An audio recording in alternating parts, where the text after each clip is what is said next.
You think you're fighting the narcissist, but you're actually feeding them. Most are trapped not by chains, but an invisible leash. They exploit your reactions, turning your needs into their power. I've unearthed 7 forbidden tactics, from the echo void that starves them of supply to strategic detachment that makes you untouchable. This isn't their defeat, it's reclaiming your identity. Can you break these invisible loops before they shatter you completely? This isn't evil, it's the forbidden knowledge they truly fear. The true prison isn't the narcissist's power. It is your unwitting participation. You believe you're fighting them, but you're actually feeding them. This is the invisible leash. Narcissistic control isn't a direct command. It's a feedback loop. They don't control you.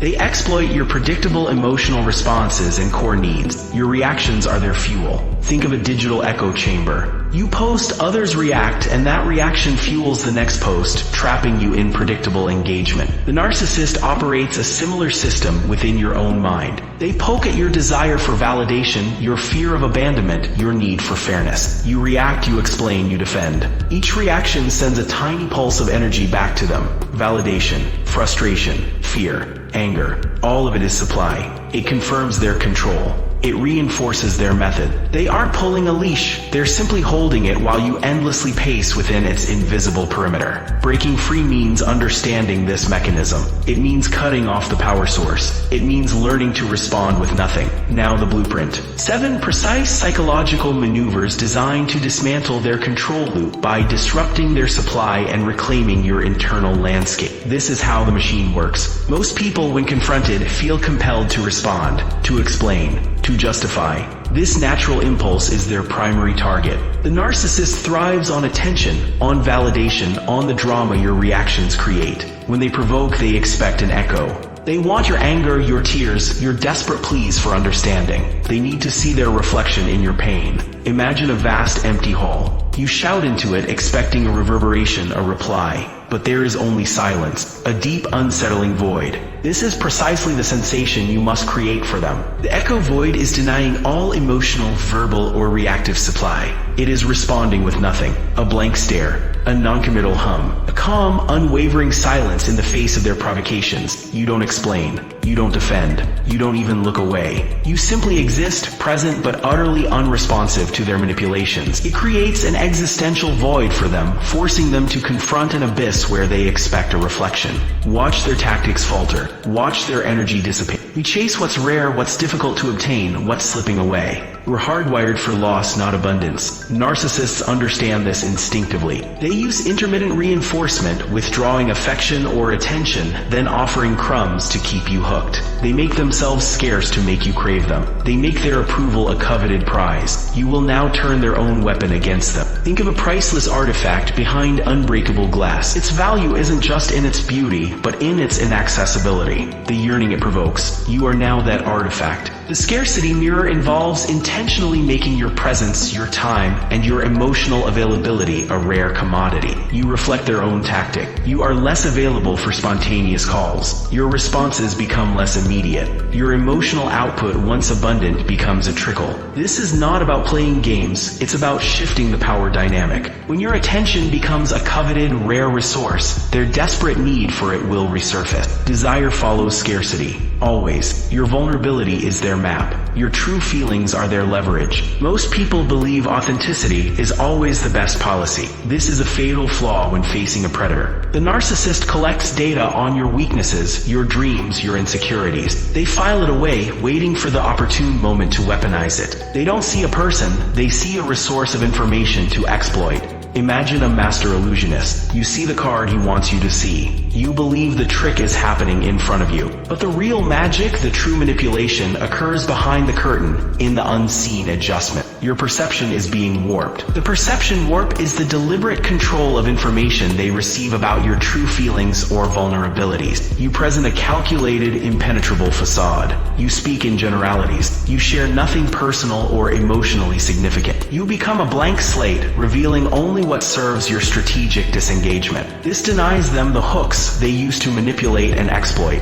They cannot target what they cannot see. The narcissist operates on predictable patterns. They have a playbook refined over years of successful manipulation.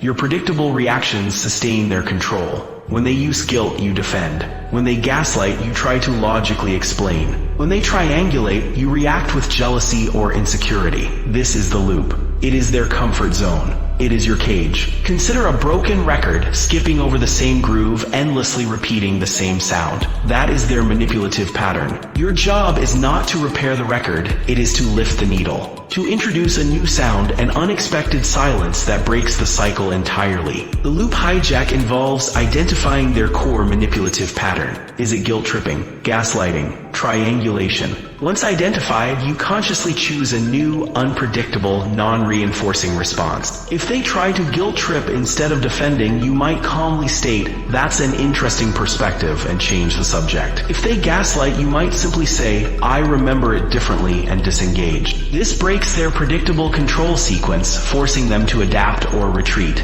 They are masters of the loop. Become a master of breaking it.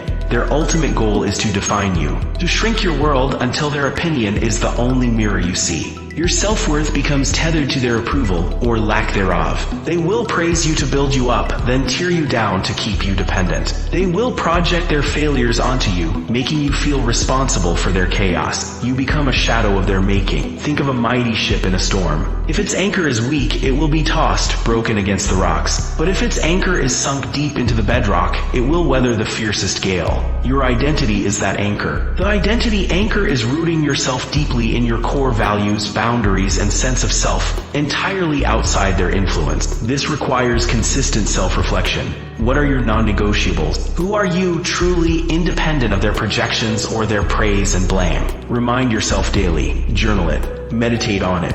Their attempts to define or diminish your identity become impotent. They are trying to cut a rope that is no longer connected to anything they control. Every piece of personal information you share is potential ammunition. Every vulnerability, every dream, every fear becomes a weapon in their arsenal. Most people share freely with those they trust or those they want to trust. This is human nature. But with a narcissist, transparency is suicide. They aren't gathering information to connect with you, they're gathering intelligence for future attacks. Imagine a spy. They don't share their true identity, their real mission, or their weaknesses with the enemy. Every word is calculated. Every action is observed. Your life is now classified information. The information blackout is strictly limiting any personal, financial, or vulnerable information shared with. Assume anything shared will be weaponized. Your finances, your health, your new projects, your emotional state, all of it becomes off limits. You answer questions generally. You deflect. You don't elaborate. This cuts off their data streams for future manipulation and control. What they don't know, they cannot use against you. Emotion is their greatest lever. They thrive on your distress, your anger, your hurt. As long as you are emotionally invested, you are susceptible. You want to be understood. You want them to change. You want justice. This emotional entanglement keeps you locked in their game, constantly seeking a resolution they will never provide. Picture a grandmaster playing chess. They don't become angry at the opponent's moves. They don't take it personally when a pawn is lost. They observe. They calculate. They execute. Their only concern is the board, the pieces, and the path to victory. You must become that strategist. The strategic detachment is viewing interactions with them as a purely strategic game, removing all emotional investment. You observe their moves like a chess player, not a participant. You aren't trying to win their affection or change their behavior. You are simply executing your strategy of disengagement. This protects your emotional state and allows for cold, rational countermaneuvers. You see the board, you see their pieces, and you know their limited moves. They are just players in a game you no longer care to win, only to exit. These aren't just concepts, they are tools. And like any weapon, their power lies in their precise application. This isn't theoretical knowledge, it's a field guide. Imagine the boardroom where your idea is subtly undermined, only for a colleague to parrot it back 5 minutes later, receiving all the credit. Deploy the perception warp. Starve them of the information they need to anticipate your moves. Or the bedroom where your partner's intermittent affection keeps you endlessly craving validation. Apply the scarcity mirror. Make your true, authentic self less available until they chase. Within family dynamics where guilt tripping and obligation are rampant, use the loop hijack. When they trot out the familiar lines, introduce a response they haven't prepared for. and unpredictable silence, a calm, unwavering boundary. Each tactic targets a specific pressure point, disarming their most common weapon. You are no longer reacting to their game. You are playing a different one they don't even know exists. What is the true, compounding cost of remaining unconsciously controlled? It is more than just daily frustration. It is the slow, silent decay of your very being. Think of an identity constantly being reshaped, defined, and diminished by another's agenda. You lose your voice. You lose your desires. You become a blurred reflection of what they need you to be. This leads to chronic anxiety, a constant state of hypervigilance waiting for the next attack. Financial exploitation becomes commonplace, your resources slowly siphoned away to fuel their insatiable ego. Your self-worth shatters, replaced by a hollow echo of their criticism. Your life, your true aspirations, your genuine happiness become perpetually deferred, always waiting for a better time that never arrived. This is not just a loss of control, it is the slow, agonizing death of your authentic self. The cost is your entire life. Freedom isn't just escaping them. It is becoming the architect of your own internal sovereignty. It is not about their defeat. It is about your absolute self-possession. You shift from a target to an unassailable fortress. The ghost tactician's true lesson is this: their power was never absolute. It was always contingent on your participation. By understanding the invisible leash, by mastering the 7 silencers, you do not merely sever a connection. You forge a new one. A connection to yourself, to your unyielding core. They can no longer define you, exploit you, or diminish you. You are the sole architect of your reality. You are no longer merely surviving their game. You are above it. You are untouchable. But true freedom means never even entering their game. We've pinpointed the hidden indicators of their earliest manipulations. The next video reveals the first contact filter technique. Click it and you'll instantly recognize the invisible leash before it's ever placed around you.